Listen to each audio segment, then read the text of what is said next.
नमस्कार विद्यार्थियों, मैं कमलेश गुप्ता आपका स्वागत करती हूँ राजस्थान सरकार और वेदांता के CSR इनिशिएटिव ई कक्षा में, जिसके टेक्निकल पार्टनर है मिशन ज्ञान। बच्चों, हम कक्षा 10 की हिंदी पढ़ रहे हैं और हमारी पाठ्य पुस्तक का नाम है क्षितिज। क्षितिज के अंतर्गत काव्यखंड अध्याय है हमारा 4 और हमारे छायावादी कवि है जयशंकर प्रसाद। और हम उनकी जो कविता है आत्मकथ है उसको हम पढ़ चुके हैं भावार्थ और शब्दार्थ के साथ। उसी जो उनकी कविता आत्मकथ है उसमें से जो प्रश्न उत्तर हमारी पाठ्य पुस्तक में आए हैं, हम आज उन प्रश्नों को करने का प्रयास करेंगे। तो बच्चों, आज हम आत्मकथा के अभ्यास प्रश्न करेंगे। तो देखो बच्चों, हमारा पहला प्रश्न है, कवि आत्मकथा लिखने से क्यों बचना चाहता था। मतलब कवि आत्मकथा लिखने से क्यों बचना चाहता है या क्यों बचना चाहता था। देखो, मैंने आपको शुरुआत में बताया था कि जो ये हमारे कवि हैं जयशंकर प्रसाद है, ये छायावादी कवि हैं। उन दिनों मुंशी प्रेमचंद्र जी एक हंस नामक पत्रिका निकाल रहे थे। उस पत्रिका में मतलब जो बड़े बड़े लेखक या कवि थे उन्हें अपनी आत्मकथा लिखने के लिए प्रेरित किया जा रहा था। तो उन्हीं दिनों जयशंकर प्रसाद ने कामायनी लिखी थी। कामायनी एक बहुत बड़ा महाकाव्य है। तो इनके मित्रों ने इनसे आग्रह किया कि क्यों ना जयशंकर जी आप भी अपनी आत्मकथा लिखें। लेकिन कवि जयशंकर प्रसाद थे, वो अपनी आत्मकथा लिखने से बचना चाह रहे थे। क्यों बचना चाह रहे थे वो हम यहाँ देखेंगे। देखो, कवि आत्मकथा लिखने से इसलिए बचना चाह रहे थे क्योंकि यहाँ उसे अपनी दुर्बलताओं और कमियों का उल्लेख करना पड़ेगा। यानी कि कवि इसलिए बचना चाह रहे थे कि कवि अपनी कमजोरी यानी अपनी दुर्बलताओं और अपनी कमियों का उल्लेख करना नहीं चाह रहे थे। लेकिन यदि वो आत्मकथा लिखते तो उन्हें क्या करना पड़ता, उन्हें अपनी दुर्बलताओं और कमियों का उल्लेख करना पड़ता। वही आत्मकथा लिखने से कवि क्या सोच रहे थे कि यदि मैं आत्मकथा लिखूंगा तो आत्मकथा लिखने से कवि की पुरानी यादें ताजा हो जाएगी। जिन यादों के सहारे वो केवल जी रहे थे, जिन यादों को वो मौन रह करके भूल जाना चाह रहे थे, उन्हीं यादों को वो ताजा नहीं करना चाह रहे थे। इसलिए वो अपनी आत्मकथा लिखने से बचना चाह रहे थे। साथ ही आत्मकथा कवि सोच रहे थे कि आत्मकथा पढ़ने वाले उसके बारे में जान जाएंगी। यानी आज तक लोग कवि के बारे में क्या जानते थे, उन्होंने अपने दिमाग में जयशंकर प्रसाद जी के प्रति क्या अपनी मतलब वो बना रखी थी, उनकी रूपरेखा बना रखी थी कि कवि जयशंकर प्रसाद जी का जीवन कैसा है। लेकिन कवि ये सोच रहे थे यदि मैं अपनी आत्मकथा लिख दूंगा तो मेरी दुर्बलता और कमजोरियों के साथ साथ लोग मेरे जो अंदरूनी जीवन है, मेरा जो निजी जीवन है, उसके बारे में भी जान जाएंगे और मैं स्वयं उपहास एवं व्यंग का पात्र बन जाऊंगा। यानी लोग मेरी हंसी उड़ाएंगे और मेरा मजाक बनाएंगे। तो हम इसको इस भाषा में भी लिख सकते हैं कि कवि आत्मकथा लिखने से इसलिए बचना चाहते हैं क्योंकि यहाँ उसे अपनी दुर्बलताओं और कमियों का उल्लेख करना पड़ेगा। यानी आत्मकथा लिखेंगे तो दुर्बलता और कमी जो हमने अपने जीवन में जिया है वो लिखना पड़ेगा। साथ ही आत्मकथा लिखने से उनकी पुरानी यादें भी ताज़ा हो जाएंगी। यानी जिन यादों को वो भूल जाना चाहते हैं वो यादें पुनः ताज़ा हो जाएगी, जिससे आत्मकथा पढ़ने वाले क्या करेंगे, उनके बारे में जान जाएंगे और वह स्वयं उनके उपहास और व्यंग का पात्र बन करके रह जाएगा। इसलिए कवि अपनी कमजोरियों को उजागर न करने के कारण आत्मकथा लिखने से बचना चाहते हैं। हमारा अगला प्रश्न है, आत्मकथा सुनाने के संदर्भ में अभी समय भी नहीं है, कवि ने ऐसा क्यों कहा या कवि ऐसा क्यों कहता है। मतलब आत्मकथा सुनाने, जब उनके मित्रों ने उनसे आग्रह किया कि आप अपनी आत्मकथा लिखिए तो उन्होंने अपने मित्रों से कहा अभी आत्मकथा सुनाने के संदर्भ में समय नहीं है। कवि ऐसा क्यों कहता है। देखो, कवि इसलिए कहते हैं ऐसा क्योंकि आत्मकथा सुनाने के संदर्भ में अभी समय भी नहीं है। वह ऐसा इसलिए कहते हैं क्योंकि अभी उन्होंने अपने जीवन में ऐसी कोई महान उपलब्धि प्राप्त नहीं की है। कवि के अनुसार, किसके अनुसार, कवि जयशंकर प्रसाद के अनुसार मैं अपनी आत्मकथा अभी नहीं लिख सकता क्योंकि मैंने अपने जीवन में अभी कोई महान उपलब्धि प्राप्त नहीं की है जिस उपलब्धि का मैं यहाँ बखान करूँ या उसे अपनी आत्मकथा के रूप में लिखूँ। साथ ही वो इसलिए भी नहीं लिखना चाहते कि जिस महान उपलब्धि को उन्होंने प्राप्त नहीं किया है, कुछ भी उन्होंने प्राप्त नहीं किया है, तो उसे दूसरों को कैसे सुनाएं। तो वह अपनी कथाओं को भुलाने का प्रयास भी कर रहे हैं। यानी उनके निजी जीवन में, उनके युवा जीवन में जो भी उनकी कथाएं थी उनको बुलाने का भी प्रयास कर रहे हैं। अभी क्या है, अभी कवि की वेदना और व्यथा सोई हुई शांत पड़ी है। यानी अभी उनका कुछ समय पूर्व उनका युवा अवस्था का जो सुखी पूर्वक जो जीवन था, जो अचानक दुख में बदल गया, वो अभी निकल के गया है। तो उनकी जो व्यथाएं हैं अभी शांत पड़ी है, यानी वो अभी एकदम शांत है और उन्हें फिर से हरा करने के वो इच्छुक नहीं है। तो यानी कवि अभी आत्मकथा सुनाने के किसमें नहीं है, पक्ष में नहीं है। क्यों नहीं है? क्योंकि उन्होंने अभी कोई महान उपलब्धि भी प्राप्त नहीं की है। दूसरी, उनकी जो व्यथा है, जो उनकी मौन व्यथा है, वो भी अभी शांत सोई पड़ी है। साथ ही वो क्या करना नहीं चाहते हैं, अपनी वेदना व्यथाओं को फिर से हरा करना नहीं चाहते हैं। देखो बच्चों, हमारा तीसरा प्रश्न है, स्मृति को पाथे बनाने से कवि का क्या आशय? स्मृति का मतलब होता है यादें। यहाँ कवि क्या कहना चाहते हैं? स्मृति को पाथे, पाथे का अर्थ होता है रास्ता। स्मृति यानी जो यादें हैं उनकी, उनको वो अपने रास्ता कैसे बना रहे हैं, उसके बारे में कवि का क्या आशय या कवि क्या कहना चाहते हैं। देखो, स्मृति को पाथे अर्थात रास्ते का भोजन या सहारा या संबल बनाने का आशय यह है। यानी स्मृति जो यादें हैं, उन यादों को कवि क्या कर रहे हैं? अपना सहारा बना रहे हैं, अपना आधार बना रहे हैं, अपना भोजन बना रहे हैं। यानी कुल मिलाकर के यादों को अपना आधार बना रहे हैं। उसका आशय यह है कि कवि अपने बीते हुए जीवन की मधुर और सुखद स्मृतियों के सहारे ही जीना चाहता है। यानी जो उनका युवावस्था का निजी जीवन था, जो बहुत सुखपूर्वक वो जी रहे थे, उसी जीवन को वो अपने जीवन का आधार बनाना चाहते हैं और उसी जीवन के सहारे वो जीना चाहते हैं। हमारा अगला प्रश्न है, इसमें हमको भाव स्पष्ट करना है। देखो बच्चों, हम जो पद्यभाग पढ़ के आए हैं कविता का, उसमें हम शब्दार्थ और भावार्थ के साथ पढ़ के आए हैं। मैं आपको पहले भी बता चुकी हूँ, यदि कहीं भी कोई पंक्तियाँ हो पद्यभाग की, वो पहले हम उसका भाव स्पष्ट करते हैं, यानी उसका भावार्थ क्या है, फिर उसके बाद में उसका काव्य सौंदर्य स्पष्ट करते हैं कि उसमें कौन कौन से अलंकार आए हैं, कौन से रस आए हैं, किस तरह की उसकी भाषा है। तो यहाँ हमसे पाठ्य पुस्तक में केवल इसका भावार्थ पूछा गया, यानी इन पंक्तियों का अर्थ पूछा गया है।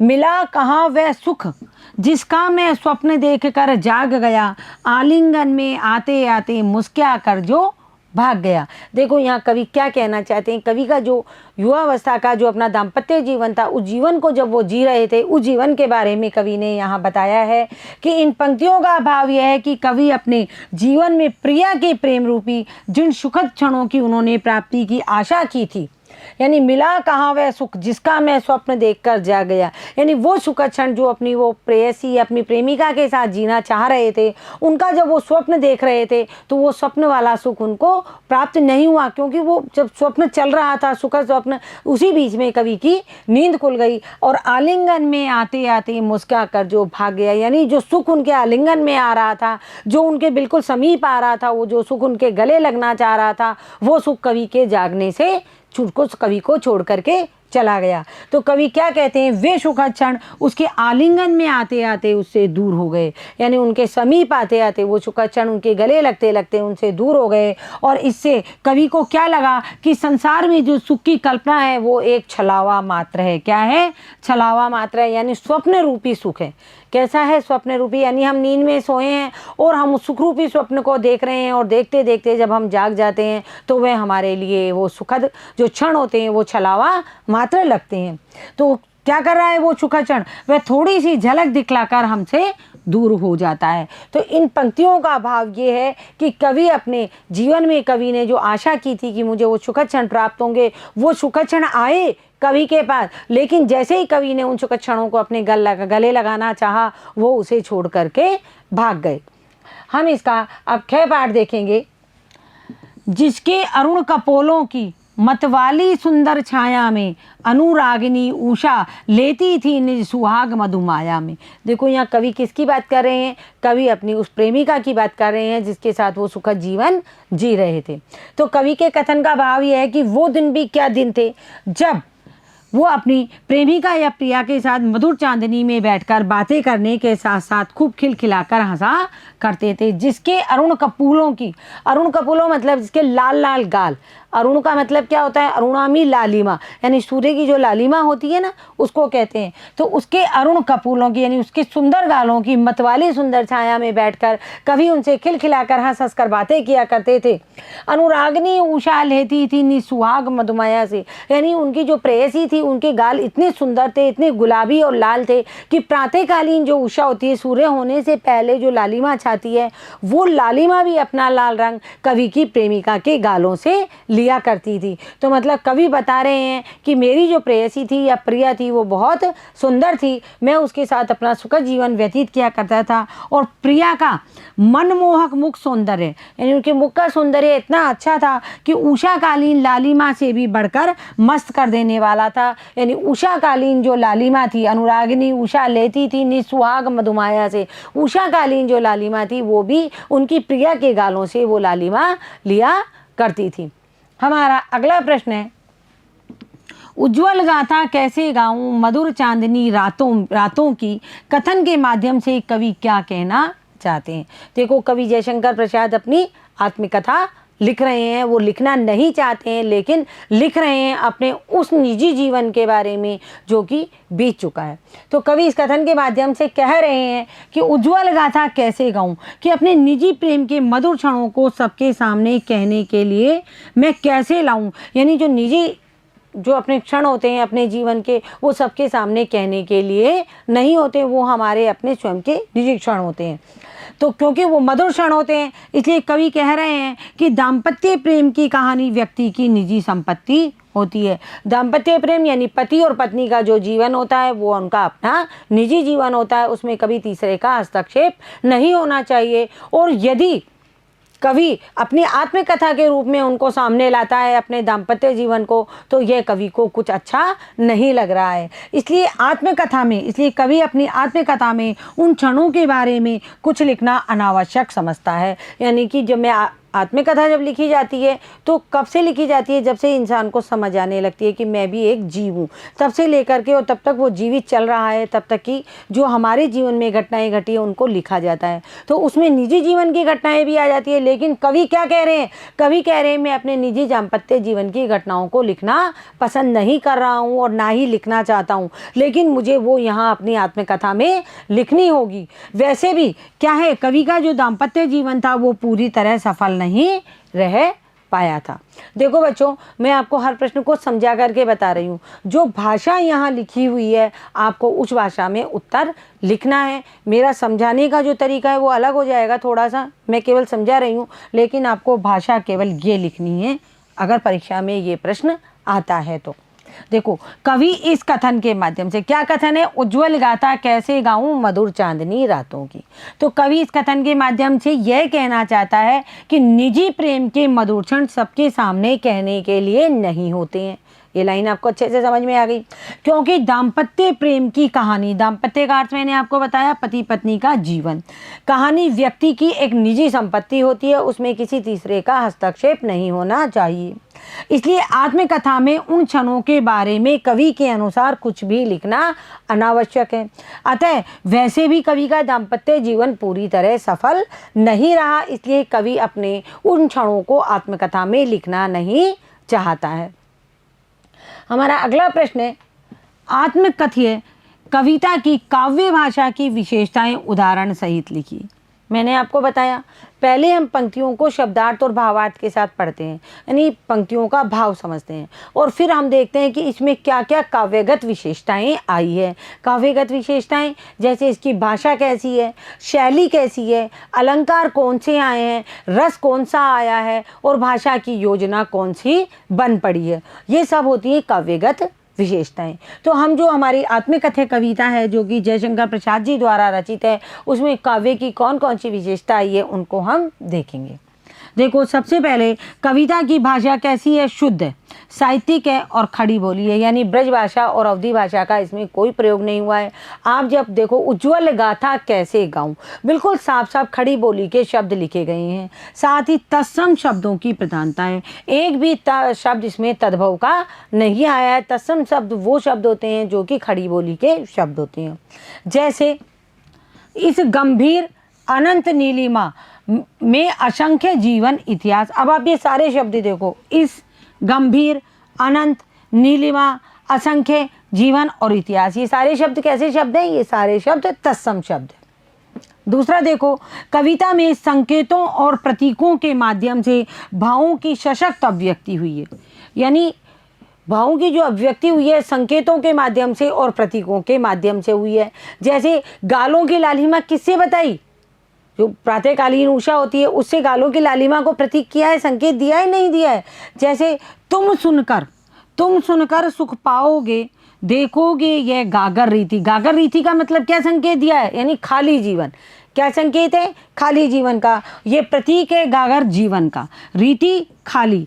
सुख पाओगे मतलब क्या? तुम देख करके ये सुख पालोगे कभी? अपने दोस्तों से कहते हैं तुमको बल्कि दुख होगा ये देख करके कि मेरे जीवन की जो गागर है, जो घड़ा है मेरे जीवन का, बिल्कुल खाली है। तो क्या है यहाँ पर? संकेतों और प्रतीकों के माध्यम से भावों की सशक्त अभिव्यक्ति हुई है।